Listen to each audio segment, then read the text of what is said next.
Welcome to Compass Global Markets inaugural weekly video update. Hi, I'm Tony Boyadjian, and this week we're going to talk about the improving US economic data. We've got US headline inflation at 2.5% per annum. We know that President Trump's pro-growth economic policies are likely to keep the momentum in the US economy elevated. We've seen the Australian dollar weaken as much as 2.2% from the highs of last week, around 77.40, back down to this 75.70 level where we hover at the moment. It looks like the broad-based US dollar strength will continue because the market is now pricing in a 90% chance of a rate hike in the US next week. It's almost fully priced in, and it looks like we'll get that 25 basis points next week. The point that I'm concerned about is the US fiscal period begins, the fiscal year starts on the 1st of October, and the Treasury Secretary in the US, Mnuchin, has recently come out and said that he aims to pass legislation for their tax reforms through the Congress by the time of the congressional recess, which is on the 8th of August. Now that means the market's going to wait 5 to 6 months before they factor in the next propensity for a rate hike. So we may only see 2 rate hikes instead of the market's expected 3. So that could taper the US dollar and could see it more range bound rather than all one-way traffic. Now the highlight this week in markets will be the US non-farm payrolls on Friday. The market forecast for February is new jobs of about 180,000 and an unemployment rate of about 4.7%, which is lower than expected. That should help support the US dollar throughout the week as well.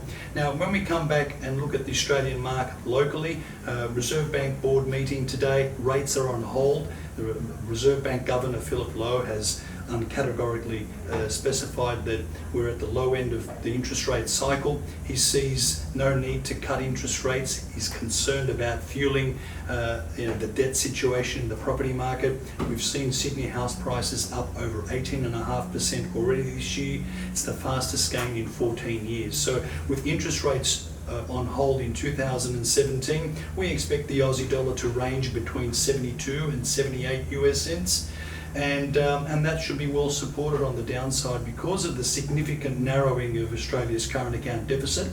It's only 0.9% of GDP.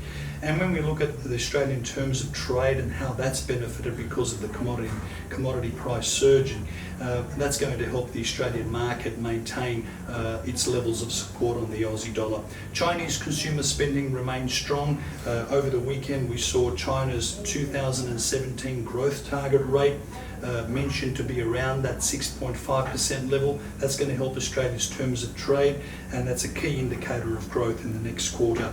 Elsewhere, we see the euro firming because we've got the ECB meeting happening on Thursday, and then we expect the euro to weaken thereafter because whilst economic signs in Europe are strong with the unemployment rate at levels we haven't seen or lows of 2009, the main concern is that they won't taper their asset purchase program, and that should see the euro unwind as the market gears up for the uncertainty coming through from the upcoming European elections. So we've got elections next week in the Netherlands, in France in May, in Germany in September, and possibly even Italy later on this year.